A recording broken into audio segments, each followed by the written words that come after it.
Mais uma vez nós nos reunimos na casa do nosso Deus para prestarmos culto ao Senhor, para exaltarmos ao único Deus que é digno de toda adoração, de todo o nosso louvor e a quem as nossas almas se elevam. Quero convidá-los a que abram as suas Bíblias no Salmo 133. Salmo 133.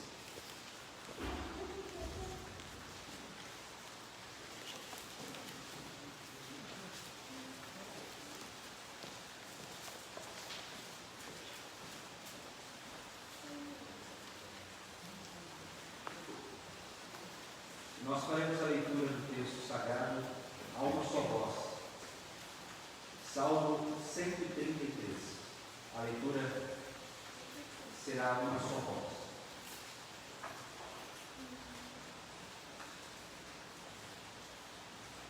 Ó, como é bom e agradável viver no ninho dos irmãos, é como óleo precioso sobre a cabeça, o qual desce para a barba de Arão, e desce para a gola de suas vestes. É como o orvalho do Hermon, que desce sobre os montes de Sião.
Evangelho de João, capítulo 17.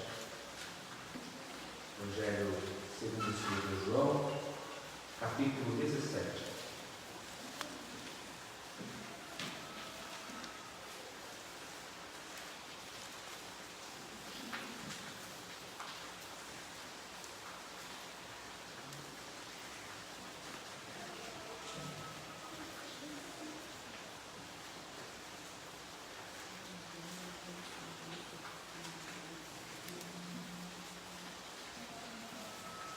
João capítulo 17.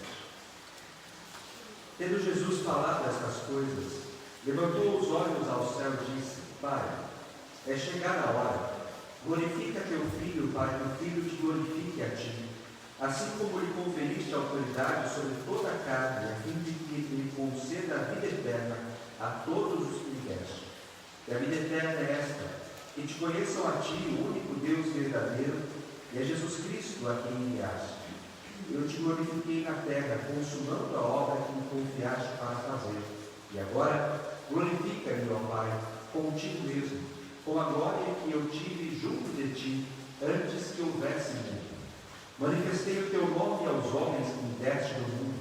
Era o Deus, tu nos confiaste, e eles têm guardado a tua palavra.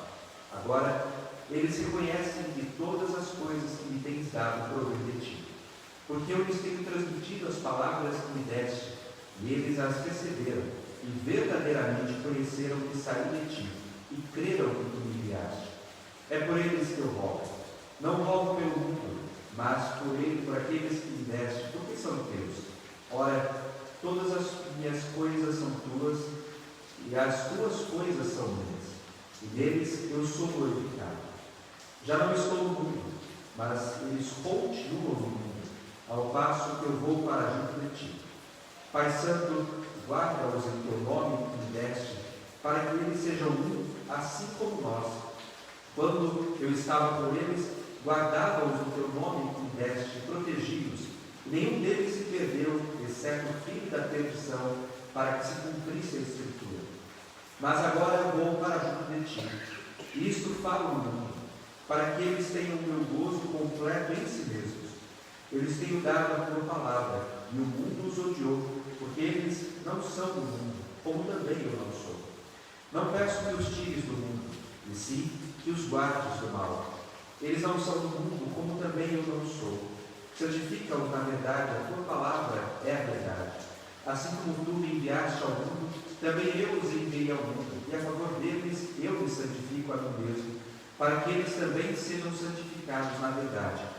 Não rogo somente por estes, mas também por aqueles que vierem a crer em mim, por intermédio da sua palavra, a fim de que todos sejam um, e como és tu, ó Pai, em mim, e eu em ti, também sejam eles em nós, para que o mundo creia que tu me enviaste. Eu lhes tenho transmitido a glória que me tens dado, para que sejam um como nós o somos, eu neles e tu em mim, a fim de que sejam aperfeiçoados na unidade, para que o mundo conheça que tu me enviaste e os amaste, como também amaste a mim. Pai, a minha vontade é que onde estou, estejam também comigo os que me deste, para que vejam a minha glória que me conferiste, porque me amaste antes da fundação do mundo. Pai justo, o mundo não te conheceu, eu, porém, te conheci, e também estes compreenderam que tu me enviaste. Eu lhes fiz conhecer o teu nome, e ainda o farei conhecer, a fim de que o amor com que me amaste esteja neles, e eu neles esteja. Amém. Meus irmãos, nosso Senhor Jesus Cristo aqui apresenta um princípio de unidade que vem da sua própria pessoa. É dentro da união, ou dentro da relação intratrinitária, e se estabelece o princípio da união que se dá inclusive na igreja. Mas o grande problema é quando nós não mantemos a união como Deus tem. Quando falhamos, quando pecamos, quando nos rebelamos contra Deus, e também quando não mantemos essa união que o Senhor Jesus Cristo propõe nessa que é chamada a oração sacerdotal, em que criamos desavenças, problemas, desordens dentro do corpo do nosso Senhor. E é por isso que neste momento é necessário que reflitamos, pensemos e fundamentalmente confiando na graça de Jesus Cristo, que é o autor e é o Senhor da unidade cristã, nós temos a certeza e a esperança de um perdão de tudo aquilo que cometemos contra Deus.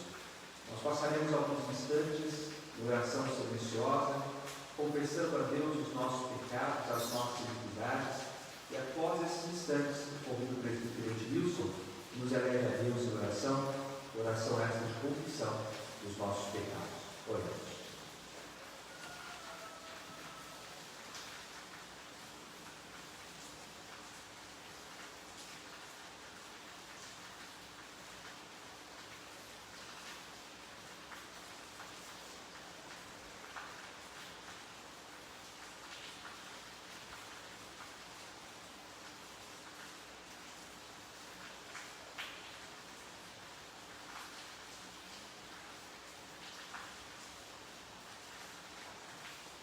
Santo Deus e eterno Pai, te louvamos, ó Deus, pela tua santidade, nós te louvamos, Senhor, pela tua misericórdia, nós te louvamos, Senhor, porque tu és maravilhoso, nós te louvamos, Senhor, porque tu és digno de receber toda a honra e toda a glória. Pai querido, estamos aqui diante de ti, ó Deus, para te suplicar, pedir o perdão dos nossos pecados, ó Deus, porque nos tem afastado de ti. Queremos viver, ó Pai, em comunhão contigo.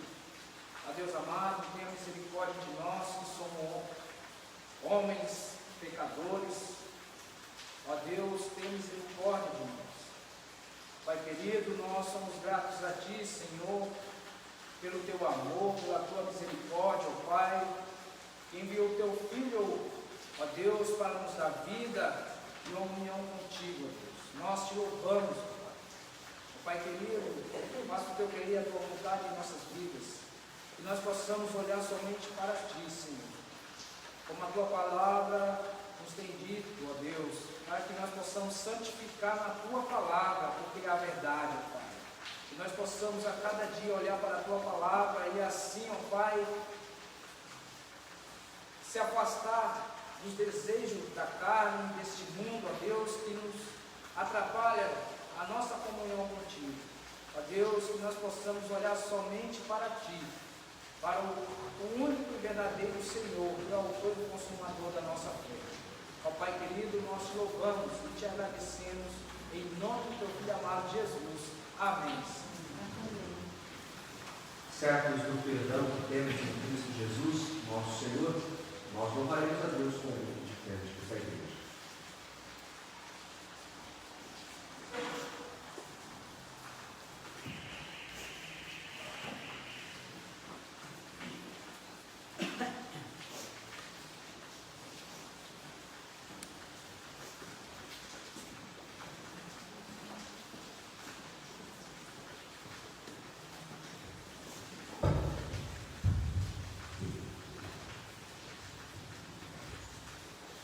Peço aos irmãos que colocam o pé, vamos louvar o Senhor, e mostrando o seu amor por nós naquela cruz. Olhemos para essa cruz.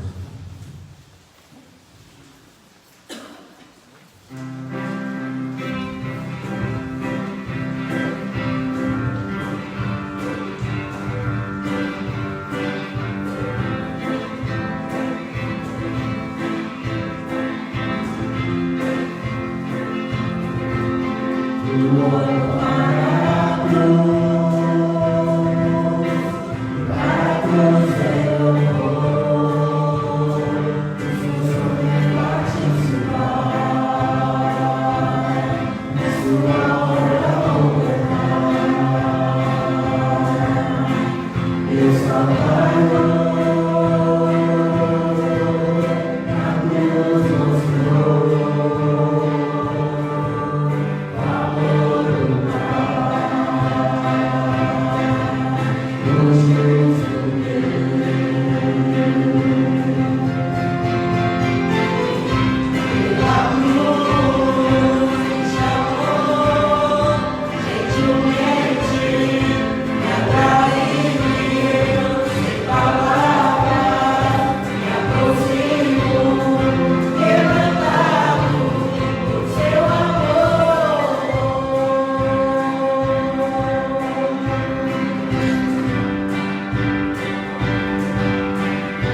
encontra-se na carta de Paulo aos Filipenses,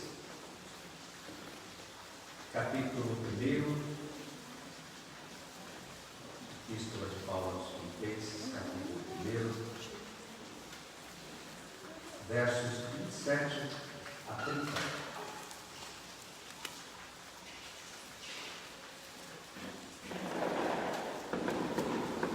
Carta de Paulo aos Filipenses, capítulo 1, versos 27 a 30.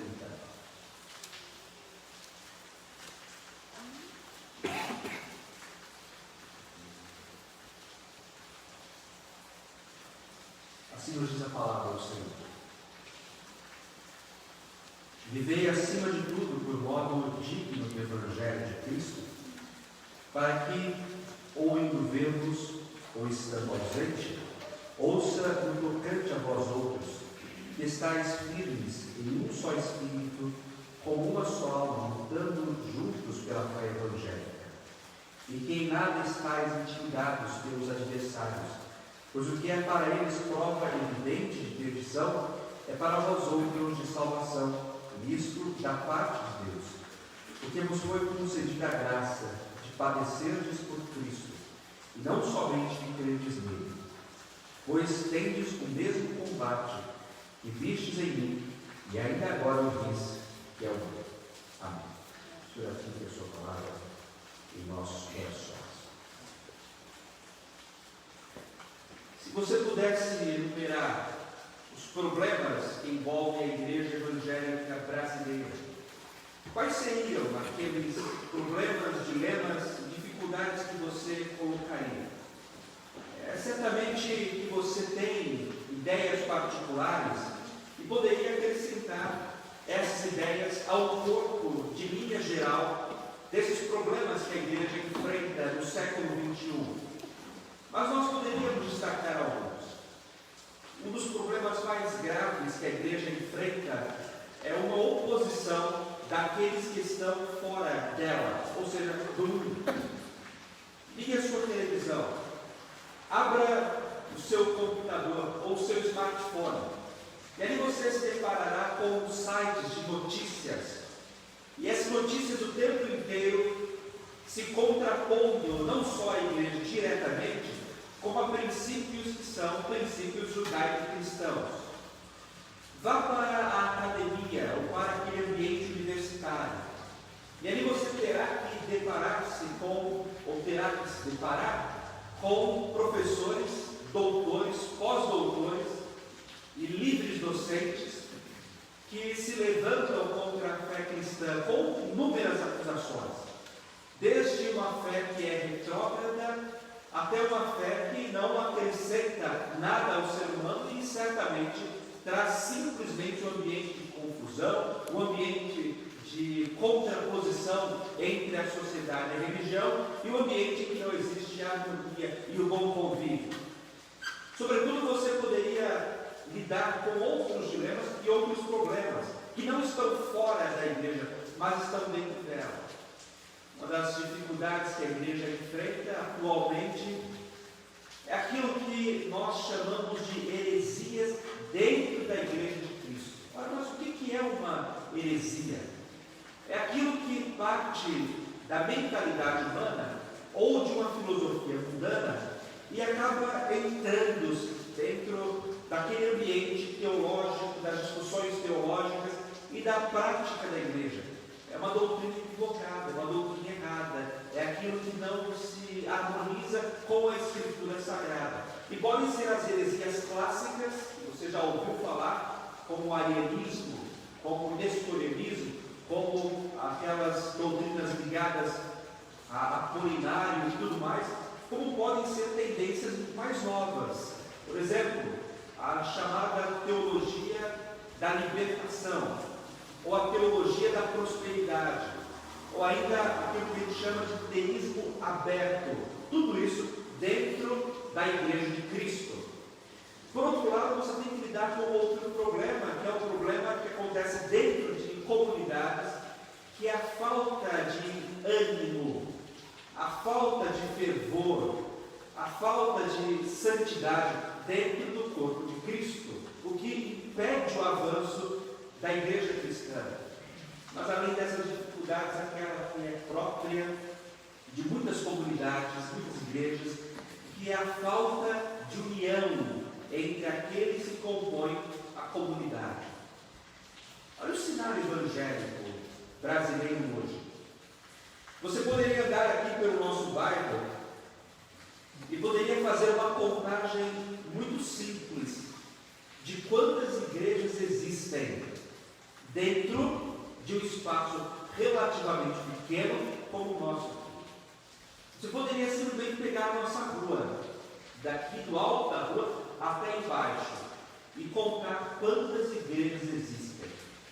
Ora, é legítimo que haja igrejas, é nobre que haja igrejas.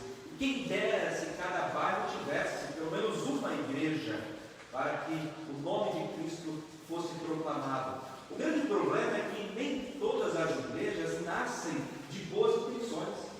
Nem todas as igrejas nascem de uma forma harmônica. E nós poderíamos usar inúmeros exemplos de problemas que acontecem dentro da própria igreja, discussões que acontecem dentro da própria igreja, que por vezes são discussões legítimas, coerentes e nobres, e que numa situação insustentável rompe-se, mas por vezes são discussões tolas.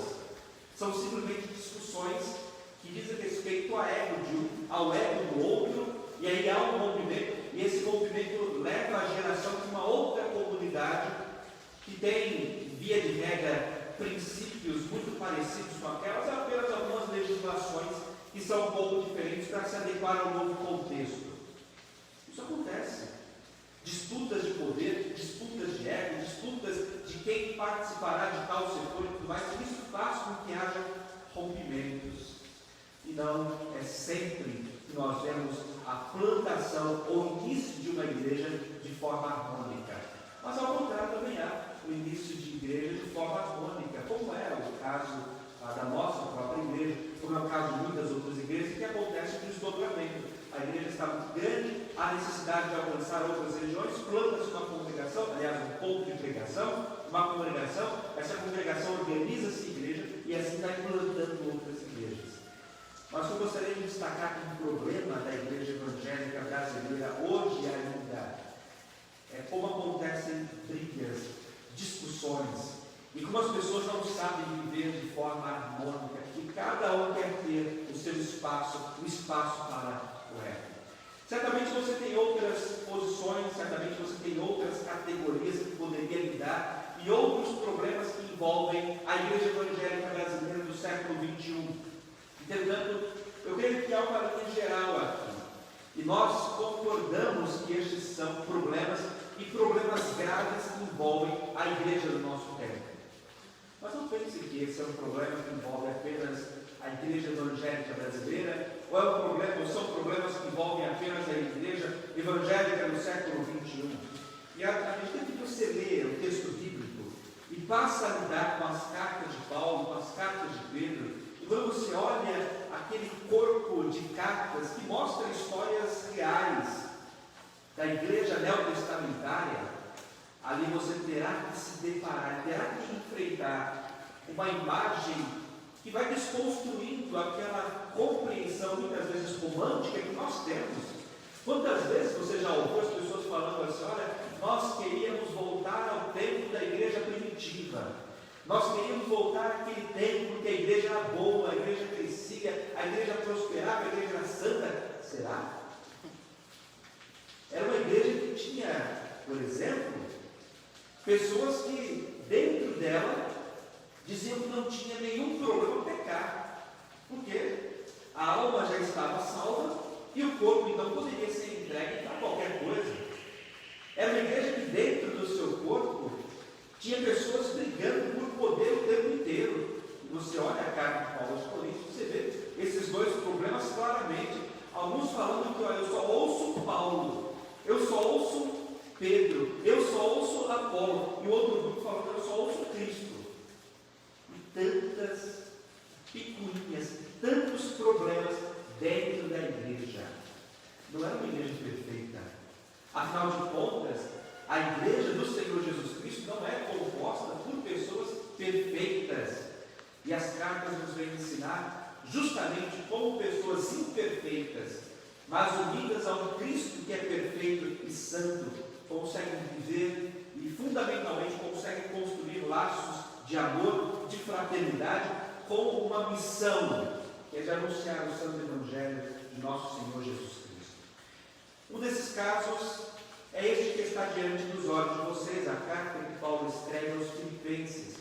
É uma daquelas cartas denominadas de cartas de prisão, ou seja, Paulo estava preso, e é dentro da prisão que ele escreve a esta igreja, que ele mesmo evangelizou, como nos mostra o livro de Atos dos Apóstolos. Essa igreja, como todas as igrejas, tinha problema, tinha dificuldades.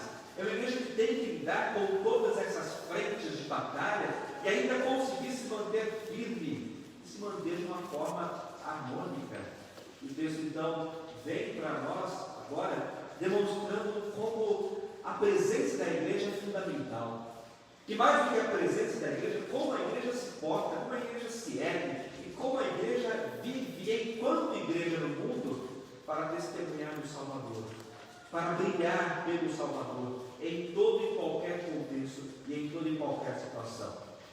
Os historiadores mostram que essa região de Filipos é uma região muito próspera. E sendo uma região muito próspera, muitos daqueles cidadãos receberam o título de cidadãos romanos, e muitos deles tinham um certo orgulho por causa disso. O próprio apóstolo Paulo era cidadão romano, nós não sabemos muito bem como ele adquiriu a cidadania, se foi comprada ou se foi por algum mérito que ele realizou. Mas nessa cidade, boa parte daqueles que acompanham eram cidadãos romanos. Isso é um privilégio tanto. Isso dava garantias, isso dava proteção, isso concedia inclusive um julgamento em instâncias superiores. Não era qualquer um que poderia lidar ou julgar o cidadão romano. Isso trazia até mesmo certa soberba nessa igreja. E enquanto você observa este cenário, ela tem que lidar com heresias dentro de si, judeus ou judaizantes dentro da igreja, como você pode ver nos capítulos posteriores. Ela tem que lidar com problemas gravíssimos em relação ao Império Romano, a perseguição dos gentios, a perseguição dos judeus. Você tem que lidar com problemas de falta de harmonia dentro da igreja cristã. E como fica a missão? E é dentro disso que o apóstolo Paulo faz um apelo urgente a essa igreja. Que é o mesmo apelo urgente que nós precisamos ouvir e que a igreja evangélica brasileira precisa atender, e atender de todo o coração, porque nós não podemos mais ficar parados e construir uma igreja que simplesmente parece um clube com pessoas já marcadas, com grupos fechados, sem uma perspectiva de avanço e que não conseguem lidar nem consigo mesmo e muito menos com o mundo. E o apóstolo Paulo então chama essa igreja a uma vida inteira na presença de Deus. E não como cidadãos romanos, simplesmente, não como cidadãos brasileiros, simplesmente, mas essas palavras com que Paulo começa esta parte da carta são muito significativas. Você pode ver na sua Bíblia que começa com vivei. E algumas Bíblias colocam uma nota de rodapé que significa portai-vos como cidadãos. Algumas Bíblias aparecem com esta nota. O que é isso? O que o apóstolo Paulo escreve isso dentro do idioma grego é que ele chama aquelas pessoas a terem um comportamento, a terem uma vida e a terem um procedimento como cidadãos de algum lugar. Agora, certamente não se trata aqui de ressaltar uma cidadania romana.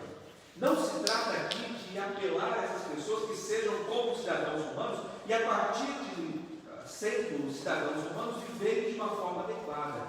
Na verdade, a própria continuidade da carta mostrará que o significado de cidadãos é muito maior do que fazer parte de uma cidadania romana, ou de serem romanos, ou de terem os direitos e as garantias de ser um cidadão romano. Ao contrário, as próximas páginas desta carta chamarão essas pessoas de cidadãos dos céus, para que elas se portem dessa forma.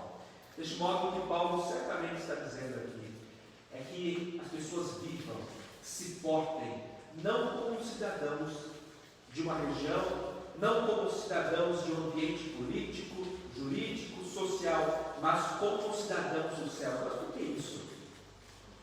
A pergunta que nós poderíamos fazer para responder isso é a seguinte: aonde está o Império Romano hoje? Aonde estão as bravas legiões romanas? Aonde está toda a glória do Império Romano? Simplesmente se acabou. E após as invasões do século V, o Império Romano se dissolveu e hoje não existe, do ponto de vista estrutural, praticamente nada que seja romano. A cultura bárbara acabou se misturando. Assim como outras tantas culturas se perderam. E assim como a nossa cultura pode ser que um dia venha a desaparecer.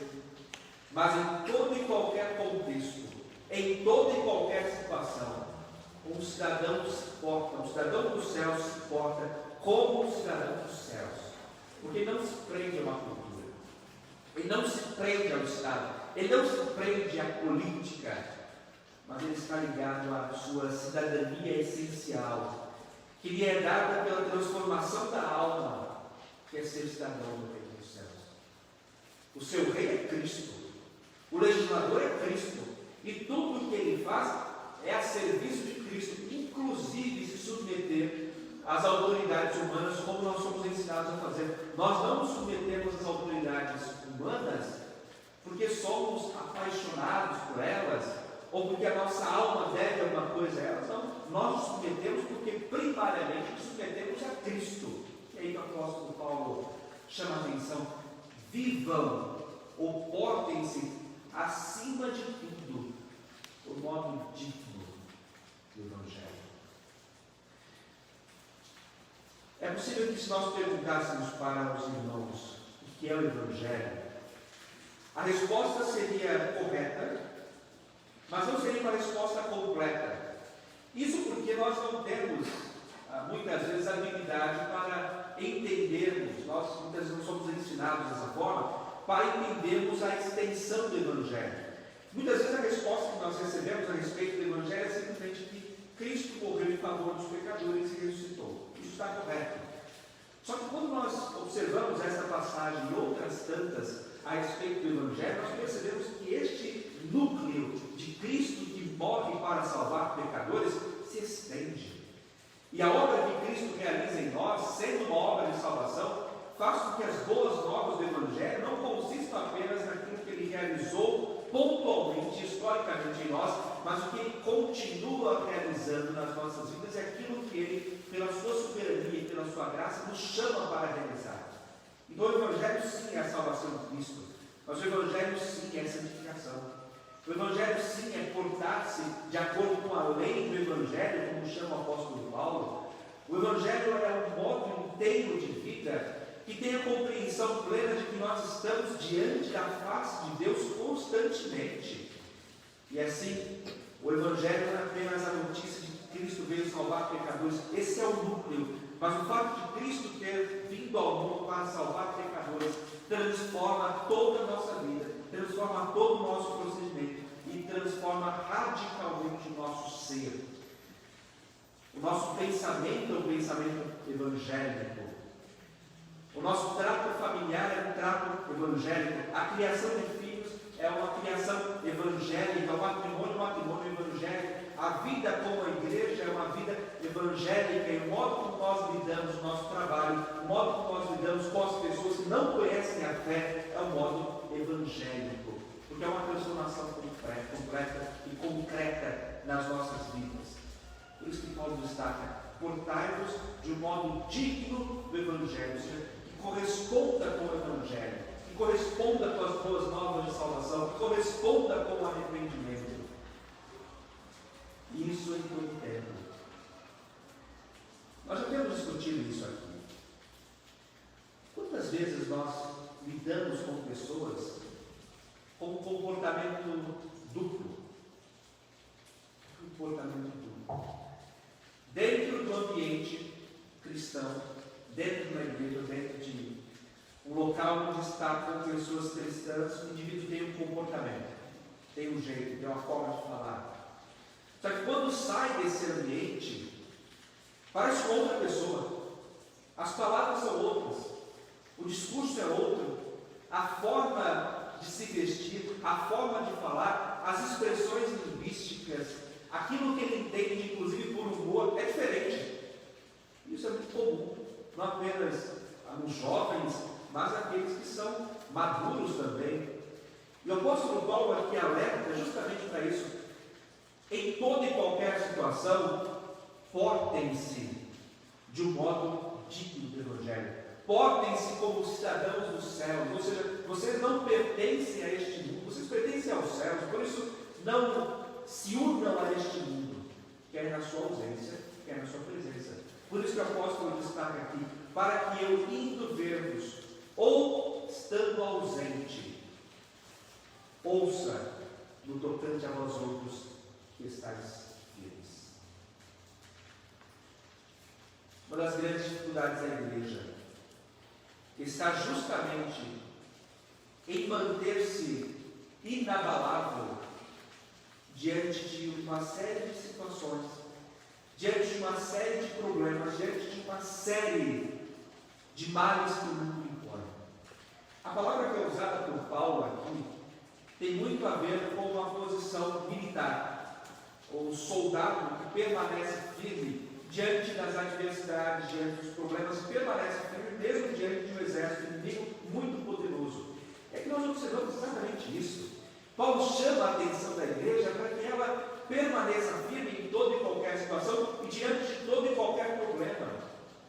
E aqueles problemas que nós citamos, heresias dentro da igreja, imagine só, dentro de uma comunidade de fé, algumas pessoas levantando e falando: olha, vocês professam a fé em Cristo, nós também, entretanto vocês precisam se circuncidar, entretanto vocês precisam ter aspectos da lei dentro das suas vidas, vocês ainda precisam guardar todo o Antigo Testamento porque Cristo não é suficiente. E pessoas começam a cativar umas às outras, pessoas influentes dentro da igreja, e aí o apóstolo Paulo fala: permaneçam firmes. Por outro lado, tem que lidar com a perseguição daqueles que estão de fora, dos próprios romanos que já começavam a perseguir, e dos judeus que incitavam os romanos a perseguirem a igreja. Pense na fé inabalável, pense naquela fé rígida. Justamente é isso que eles necessitavam. Coloquem-se no lugar dessas pessoas, a tal ponto que vocês estavam dentro das casas de vocês, e de uma hora para outra um oficial quebrava a sua porta e levava você e sua família presos, quando você menos esperava. Era uma situação instável, incerta, a qualquer momento poderia acontecer, e diante disso também a igreja deveria permanecer firme. Além disso, uma cultura que influenciava, e a cultura grega também, como vocês sabem, é uma cultura que incentiva altamente aquilo que é imoral, e que a igreja, diante do pecado, deveria permanecer firme. Então vejam, meus irmãos, que permanecer firme não é simplesmente uma palavra retórica de Paulo, mas é algo essencial para a fé cristã. É algo essencial para as nossas vidas, permanecermos firmes diante de uma série de dificuldades internas e externas que sobrevêm sobre a igreja de Cristo. Mas é certo que nós não conseguimos isso sozinhos. Nós não temos condições de experimentarmos a santidade, de vivermos a santidade sozinhos. Nós não temos condições de sermos cristãos, no sentido completo da palavra, isolados. E essa é a grande briga que nós temos com aquele grupo que se julga, que se chama de desigrejados, que acham que a igreja não serve mais para nada, que pode-se viver a espiritualidade dentro de casa da igreja, que o ajuntamento, tudo aquilo é coisa que está no passado e não tem mais significado. O que o apóstolo Paulo fala aqui? Fala que a vivência ou ficar firmes deve ser em um só espírito. Firmes em um só espírito, como uma só alma. Quantas vezes Você nota nos escritos de Paulo, ele falou sobre o corpo de Cristo. Ele apelando para a unidade. Ele apelando para uma convivência muito próxima e íntima daqueles que compõem a comunidade de fé, daqueles que compõem a igreja. E aqui Paulo usa duas palavras muito importantes, e o modo como ele escreve aqui já é uma prática usada dentro do contexto hebraico para ênfase. É notório que Paulo não era o que ele chama de tricotomista. Paulo, nos seus vários escritos, demonstra que, no seu entendimento, espírito e alma compreendem a mesma coisa, daquela substância imortal que existe no ser humano. Entretanto, aqui, como era próprio da linguagem dos judeus, ele se vale das duas palavras com o mesmo sentido, a palavra espírito e a palavra alma, com o mesmo sentido, para enfatizar a unidade.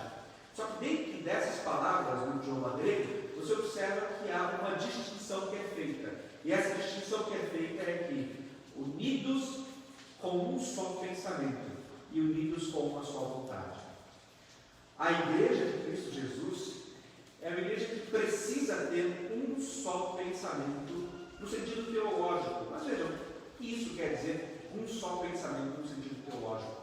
Quais são aquelas doutrinas da fé cristã que nós temos e professamos que trazem a unidade da igreja?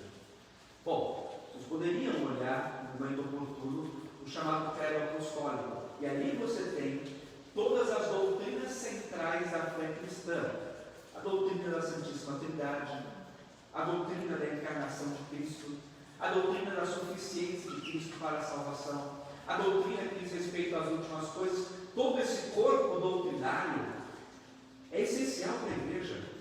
Nós não temos condições de chamarmos de cristão aquele que, por exemplo, nega a divindade de Jesus Cristo. Não tem como. Assim como nós não podemos reconhecer como cristão aquele que não tem a Escritura Sagrada como única regra de fé e de prática. Não tem como.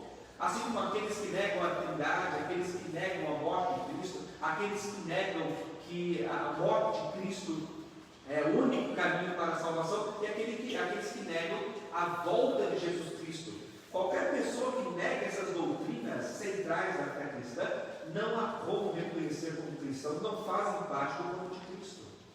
Mas ao contrário, nós que temos um só pensamento sobre a Escritura, sobre a fé, sobre Jesus Cristo, sobre a Santíssima Trindade, sobre a salvação, sobre o retorno do nosso Salvador, deve existir unidade.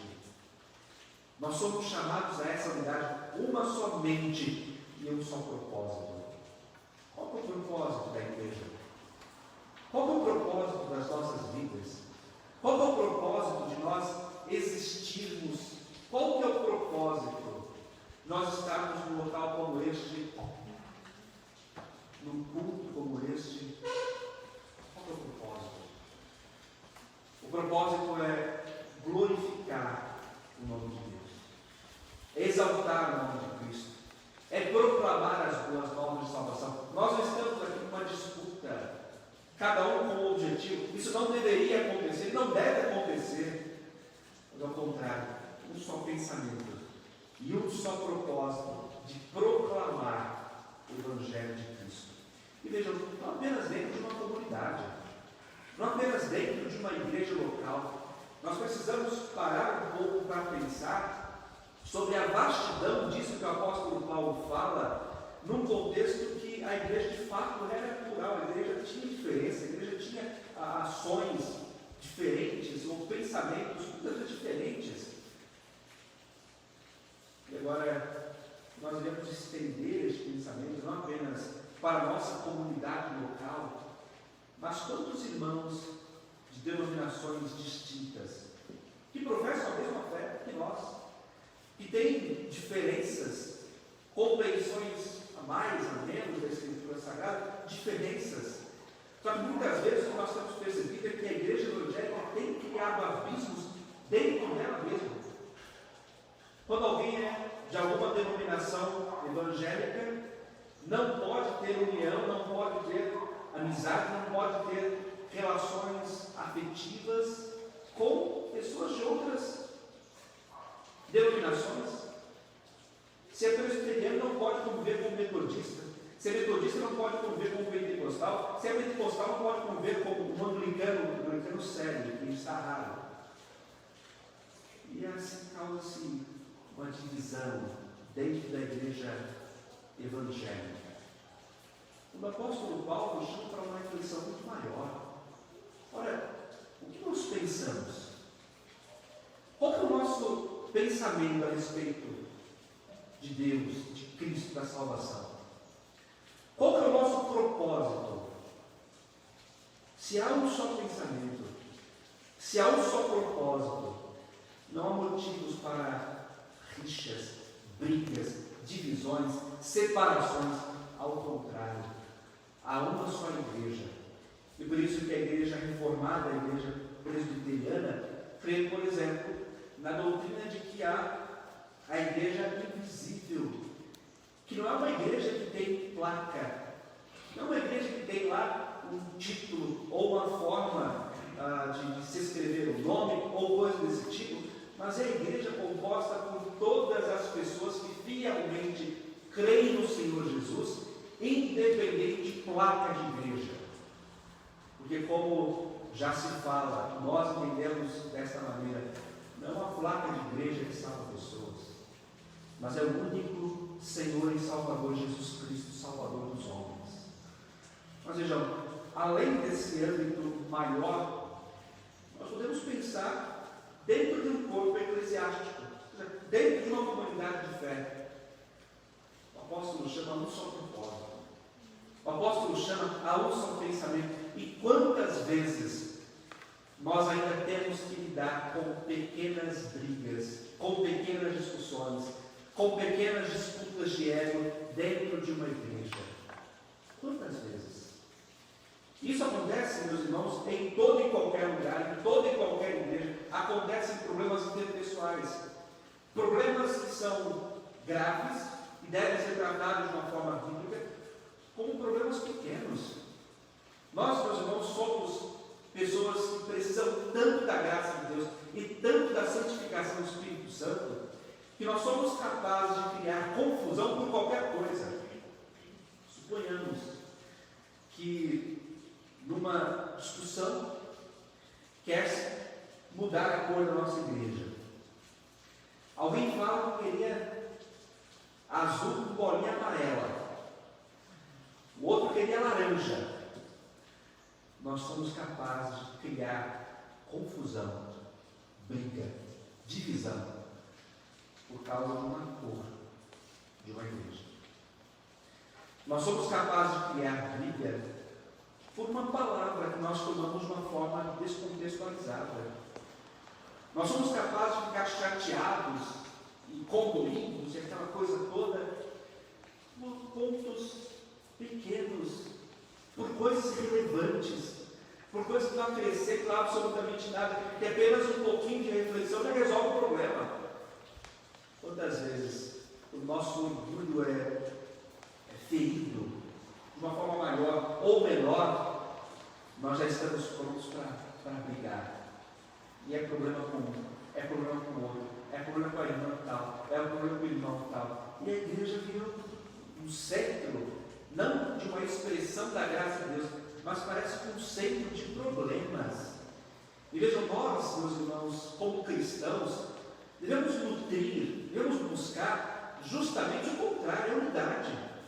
É unidade para acompanhar, é unidade para assistir, é unidade para perdoar, é unidade para reconhecer o outro como maior do que nós mesmos. Jesus Cristo fala tanto sobre isso, nós somos tão lerdos para entendermos, considerarmos o outro superior a nós mesmos. E a própria carta do apóstolo Paulo, o apóstolo disserta a respeito disso, e como nós não conseguimos aprender, e qualquer coisa já é motivo para nos sentirmos magoados, chateados, e mais do que isso, entrarmos em atrito com os nossos irmãos.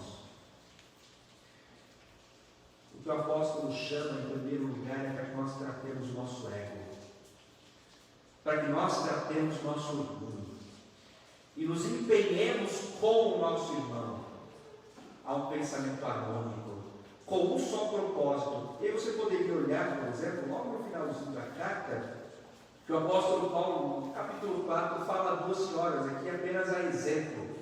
Ele diz: rogo a Evódia e rogo a Síntique, pensem concordemente no Senhor. Para vocês verem que problemas como esse não são apenas de comunidades evangélicas da nossa época, já são problemas muito antigos. Pessoas que por questões pequenas, muitas vezes, acabam entrando em choque, brigando e causando contenda dentro do corpo de Cristo. Mas Paulo chama exatamente para o contrário. Viva a unidade, pense na unidade, pense no propósito maior e pense que acima de tudo, especialmente acima de nós mesmos, há um só Senhor e um só Senhor Jesus Cristo, nosso Redentor. Mas essa unidade com um propósito, com uma só alma, lutando juntos pela fé evangélica. Há tanto a ser feito, há tanto a ser construído. Nós todos, como igreja, temos tanto a fazer. E parem para pensar no que diz respeito à santificação e à educação das almas, tanto tem que ser feito. Como nós, dentro da própria igreja, devemos buscar, ou precisamos buscar a santificação, precisamos buscar a oração, precisamos buscar a leitura bíblica, precisamos buscar a educação cristã. E às vezes perdemos tempo com coisas tão banais, coisas tão pequenas, coisas irrelevantes. Nós perdemos nosso tempo. E fundamentalmente, há tantas almas para serem salvas, há tantos perdidos, há tantas pessoas que não conhecem deste grande Salvador que já nos alcançou. E às vezes nós perdemos tempo com coisas pequenas. Perdemos tempo com brigas irrelevantes, com coisas que não levam a lugar nenhum. Quantas almas estão perecendo no mundo aí fora? Lutar juntos pela fé evangélica envolve lutar pelo amadurecimento da igreja, lutar pelo amadurecimento das almas, mas envolve também lutar pela salvação das almas e para pregar o Evangelho de nosso Senhor Jesus Cristo. Um propósito interno e um propósito muito maior, que se estende além da nossa comunidade em particular, vai para outras igrejas presbiterianas, vai para outras denominações que fielmente louvam e fielmente pregam o nosso Senhor Jesus Cristo. Mais do que isso, o apóstolo espera dessa igreja que não sejam nada intimidados pelos adversários, porque estes não possuem o bem que nós temos, que é o Evangelho de Cristo. E além de esperar a unidade da igreja, dentro dessa firmeza, o apóstolo Paulo espera que a igreja permaneça firme e não se intimide diante dos adversários, não se intimide diante das situações, não recue diante de tanta oposição que a igreja recebe. Olha o contexto que nós estamos. Olha o que a mídia tem dito sobre a igreja. Observem as calúnias. E mais do que isso, olha o que dentro de ambientes particulares as pessoas têm dito a respeito da igreja. A igreja que antes era o melhor lugar para se criar os filhos, e certamente os mais experientes já ouviram falar nisso, agora é apresentada como ambiente que os filhos terão um pensamento que não vai adiante, terão um pensamento intolerante, terão um pensamento racista, homofóbico e todo tipo de pensamento que é contrário ao que a modernidade apresenta. Obviamente a igreja não é racista, a igreja não é homofóbica, a igreja não tem nenhum pensamento que seja a favor de tirar a vida do outro. Pelo contrário, todo o princípio de tolerância, todo o princípio de harmonia, de paz que existem por causa do cristianismo. Nós já comentamos isso. Quantas culturas e culturas que são defendidas por grupos faziam o seguinte: nascia uma criança e essa criança tinha limitação física ou intelectual. Quantas culturas tiravam a vida dessas crianças? Culturas, por exemplo, indígenas, quando nasciam gêmeos, um deles tinha que morrer. E aí vem o cristianismo, este cristianismo que é visto hoje como intolerante, o cristianismo que é assassino e tudo mais. É o cristianismo que impede que isso aconteça. não toda a vida pertence a Deus. E fundamentalmente a vida é um presente de Deus. Então, diante de um contexto como esse, de tanta oposição à fé cristã, nós recuamos. Nós recuamos dentro do trabalho. Os jovens e adolescentes podem recuar dentro do ambiente de escola, em que há amigos que falam mal da fé evangélica, criticam a fé evangélica ou criticam o comportamento, e nós às vezes nos sentimos recuados, fracos. Mas o que Paulo chama aqui a nossa atenção é: não recuem, não se sintam intimidados, porque esta palavra que nós cremos, aquilo que nós professamos, para eles é um sinal de perdição, para eles é um sinal de algo terrível que nos espera. Mas para nós é a salvação, para nós é a vida, para nós é a esperança, e é o bem mais precioso que temos, a tal ponto que, se nós perdemos absolutamente tudo, nós que temos a salvação, já temos muito mais do que nós merecemos.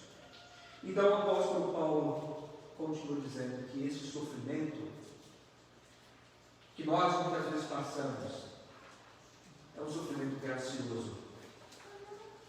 É estranho nós observarmos isso, porque geralmente, como nós tratamos o sofrimento, como nós tratamos a perseguição, como nós tratamos aquilo que vem de alguma forma ameaçar as nossas vidas ou ameaçar aquele círculo que nós estamos, é algo terrível, é algo assombroso, é algo que vai tirar a minha vida, então é algo que me traz medo. Só que o apóstolo Paulo fala ao contrário. O fato de nós sermos perseguidos por causa de Cristo, e note isso, é por causa de Cristo, é a expressão da graça de Deus. Deus nos concedeu a graça de sermos perseguidos por Ele, e mais do que isso, padecermos por Ele, morrermos por Ele, se necessário, e entregar a nossa vida para o nosso Salvador, ou pelo nosso Salvador. A graça não é só a graça de nós crermos, mas é a graça também de termos o que nós cremos como bem mais valioso, mais precioso, a tal ponto de entregarmos a nossa vida por Cristo. E essa luta, o apóstolo Paulo constata como sendo da sua própria experiência. Pois tendes o mesmo combate que vistes em mim, e ainda agora ouvis é meu. Meus irmãos, nós não podemos falar que ser igreja no século XXI é fácil, ou é mais fácil. Em alguns aspectos nós temos algumas vantagens em relação aos nossos irmãos do passado. Por exemplo, uma liberdade religiosa. Nós estamos num ambiente livre aqui para adorar a Deus. Um oficial de justiça, uma autoridade, entraria aqui e nos proibiria de cultuar pelo simples fato de sermos cristãos, como é o caso de muitos irmãos nossos na China, na Coreia do Norte ou em outros países de confissão islâmica. Mas, mesmo tendo essa vantagem, nós ainda temos muitos problemas. E a igreja sempre passará por dificuldades. O mundo, o que nós teremos são aflições, como prometeu o nosso Senhor Jesus Cristo. A grande questão é como nós lidamos com isso. A grande questão é que nós temos a maturidade cristã para lidarmos, inclusive, com um ambiente como esse, com um ambiente com tantos problemas, com um ambiente com tantas frentes para serem lidadas e trabalhadas de uma forma madura, correta, cristã, e não perdemos tempo com coisas periféricas, coisas sem sentido, ou apenas uma disputa de ego dentro da comunidade cristã, ou num âmbito maior, disputas de denominações. Notem bem o que Paulo chama aqui. Nós somos cidadãos dos céus. Nós somos cidadãos de um reino muito maior do que esse aqui. Nós partilhamos de algo que é infinitamente superior a esta vida, porque ela vai passar. A nossa situação financeira, política, vai mudar, e constantemente muda, nós mudamos, mas o fato que nós não podemos de modo algum esquecer, que jamais mudará, é que nós somos cidadãos dos céus.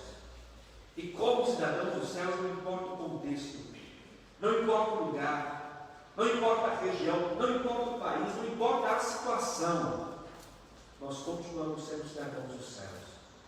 E como cidadãos dos céus, o nosso chamado é para vivermos de modo digno do Evangelho. Vivemos de modo que honra o Evangelho, que honra inclusive aquele núcleo do Evangelho, que é Jesus Cristo se entregando para salvar a você e a mim que somos pecadores. E isso muda tudo. Isso transforma ou deveria transformar tudo. E se você não tem visto transformação na sua vida, repense se você já tem o Evangelho em si. Repense se esse Evangelho que salva, que perdoa, que liberta, já é o Evangelho que mudou a sua vida, ou se você simplesmente vem à igreja, ou simplesmente você gosta do culto, ou simplesmente você gosta da pregação, ou simplesmente você gosta da música que é cantada na igreja. Repense tudo isso. O Evangelho em nós tem que transformar. O Evangelho em nós tem que libertar do vício, da maldade, da tristeza. O Evangelho tem que libertar as nossas almas de tudo aquilo que nos aprisiona. E especialmente o Evangelho que constitui uma comunidade unida, uma igreja unida, uma igreja com um só propósito, uma igreja com um só pensamento, uma igreja com um só objetivo e que se move não para que nós nos promovamos sobre o mundo, mas para que Cristo seja exaltado e glorificado no mundo inteiro. Nós não estamos aqui para sermos vistos por pessoas. Nós não trabalhamos aqui para sermos vistos por outros, ou para sermos reconhecidos como uma igreja que faz trabalho social, ou uma igreja que faz cultos extraordinários, ou uma igreja que tem uma música extraordinária, que tem uma membresia extraordinária, que tem uma pregação extraordinária. Nós não queremos isso. Nós queremos simplesmente glorificar a Deus no mundo, proclamar o Evangelho em todo e qualquer lugar. E quantas vezes nós deixamos esse pensamento, esse objetivo, para darmos lugar a pequenas, tolas, fúteis discussões. Coisas irrelevantes que para nós ficam gigantescas. O ego ferido, que para nós já é motivo para causarmos uma verdadeira tempestade dentro da igreja e coisas desse tipo. E se você percebe que o seu trabalhar tem sido dessa forma, é tempo de arrependimento. É tempo de suplicar a Deus que Ele trabalhe no coração, que Ele corrija o coração, que Ele faça com que este coração tire de si o ídolo do orgulho e que esse ídolo seja definitivamente quebrado e destruído pelo poder de Jesus Cristo, para que no coração reine apenas o Senhor. E o Senhor Jesus reinando no coração é aquele que é o princípio para a unidade da igreja, para a harmonia da igreja e para o empenho da igreja, aonde quer que ela vá. Tanto a igreja como comunidade, todo o corpo eclesiástico, quanto a igreja que somos nós. Aonde nós estamos, aí está a igreja. E muitas vezes essa igreja está intimidada. Dentro da família, com críticas de parentes incrédulos. Dentro da escola, com amigos que não creem em Jesus Cristo e testam críticas e querem constituir um ambiente que traz alguns traumas para os cristãos, ou mesmo trazem ambientes embaraçosos para os cristãos. Dentro da empresa, com amigos no ambiente de trabalho, em que amigos não têm um pensamento cristão e trazem críticas, trazem problemas, trazem embates para aquele que crê. E muitas vezes os cristãos se veem intimidados. O apóstolo Paulo chama ao contrário. Não fiquem intimidados. Levantem-se por Cristo. Fiquem firmes por Cristo. Proclamem o Salvador. Vivam o Salvador. E saibam que essa perseguição menor, ou uma perseguição maior que outros irmãos passam, é um privilégio. É um privilégio.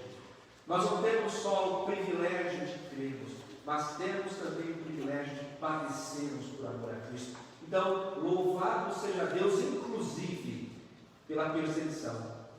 Louvado seja Deus quando nós fomos injuriados, fomos maltratados por causa do seu nome, porque Ele mesmo nos tem dado o Evangelho de salvação. Ele mesmo nos tem dado o Evangelho de paz. E aqueles que têm trazido tormento para o Evangelho, eles mesmos terão que se deparar com o mesmo Evangelho, não como chamado de graça no último dia, mas como chamado de juízo. São boas novas para aqueles que creem, mas são novas desesperadoras para os que não creem, porque envolvem juízo, condenação e envolvem tormento eterno. Mas para nós, como igreja, diante de tantos desafios que sobrevêm às nossas vidas, e vamos conquistando os céus, fiquemos firmes diante das adversidades, em oração, em amor pela palavra, mas fundamentalmente em unidade, como um só corpo de Cristo, buscando fazer a sua vontade, honrar a sua vontade e principalmente avançar sobre este mundo, crescendo aqui em santidade, em harmonia e em conhecimento de Deus, mas avançando sobre este mundo, para que o mundo conheça esse grande Salvador que já nos alcançou, o Rei da Glória, o Senhor a quem nós servimos, e aquele que pode salvar, aquele que pode perdoar, aquele que pode libertar o homem, o único que pode, assim como Ele que é a razão da unidade da igreja, que molda o seu pensamento, molda o seu propósito, para que em tudo esta igreja glorifique, exalte e proclame o nome deste único e verdadeiro Deus. Que Ele assim nos abençoe. Amém. Nós louvaremos a Deus com o hino de número 180 e ao som do instrumento que a igreja deverá colocar-se em pé.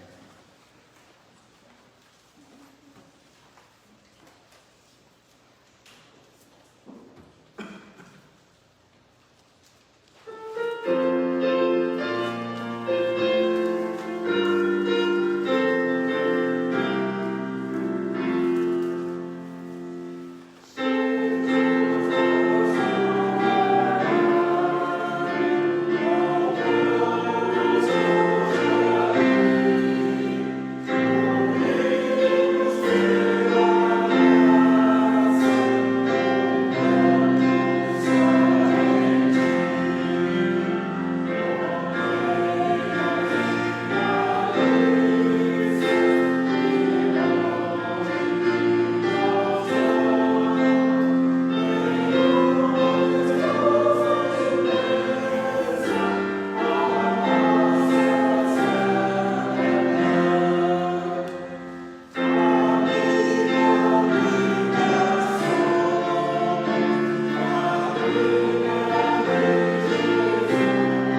te adoramos e te bendizemos. O Senhor é a razão da nossa existência, o Senhor é a nossa paz e aquele que preside este culto de adoração a Ti mesmo.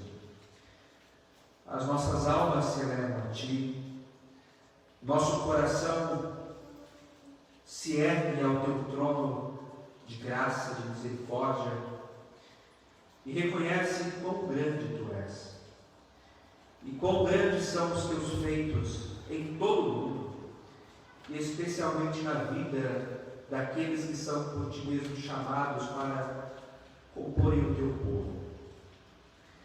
O Teu nome, Senhor, é a razão deste culto. A Tua adoração é a razão das nossas vidas. E é por isso que aqui estamos. E suplicamos-te que pelos méritos de Jesus Cristo, Teu Filho e nosso Senhor, o Senhor receba o nosso culto, receba a nossa adoração. E que a nossa adoração se ergue ao Teu trono de graça, para que cumpramos este objetivo principal para o qual nós existimos. Santo Deus, muito obrigado pelos cânticos, pelas orações, pelas leituras da Tua palavra. Muito obrigado, Senhor, porque ela fala a nós e nos chama a uma vida séria, coerente, e uma vida que verdadeiramente engrandeça o Teu santo nome. Pedimos-te, ó Deus, que o Senhor mesmo trabalhe no nosso ser, trabalhe na nossa história, e mude, Senhor, o nosso comportamento, a nossa forma de enxergar a vida, se não temos vivido conforme o Teu santo querer. Não apenas, Senhor, individualmente, mas como coletivo, como igreja. Dá-nos visão do que fazer. Dá-nos empenho para realizar aquilo que queres para nós e que haja no nosso ser um só coração, uma só mente, um só propósito, assim como temos um só Senhor e Salvador Jesus Cristo. E assim, bom Deus, que consigamos espalhar a Tua palavra, pregar a Tua palavra. Ao mesmo tempo pedimos-te que nos dês força para resistir às tentações, resistir às adversidades, resistir especialmente às perseguições que nos sobrevêm, para que em todo o tempo proclamemos o Teu santo nome. E quer em momentos de paz ou em momentos de perseguição, aprendamos a exaltar o Teu nome, a glorificar o Teu nome, a bendizer o Teu nome, porque até mesmo o padecer, quando é por Ti, é motivo de nos alegrarmos e rendermos graças. Senhor, se houver qualquer discussão, qualquer desentendimento dentro da nossa igreja e de todas as igrejas que pertencem a Ti, clamamos-te que o Senhor cure, que o Senhor perdoe, que o Senhor faça com que haja harmonia entre irmãos, entre as famílias, entre aqueles que professam o Teu nome e professam-no sinceramente, mas que não prevaleça sobre a Tua igreja, sobre o Teu povo, o orgulho, não prevaleça o egoísmo, não prevaleça a altivez, mas que Cristo e apenas o Senhor Jesus Cristo reine como Senhor, e nele tenhamos a unidade, tenhamos a disposição para cumprir aquilo que requer de nós. Dá-nos ânimo, dá-nos força, Senhor, e ajuda-nos na missão que nos dás de proclamarmos o Teu santo Evangelho. Tudo isso nós Te pedimos, pelos méritos de Jesus Cristo, Teu Filho, nosso Senhor. Que o amor de Deus, nosso Pai, a graça de Jesus Cristo,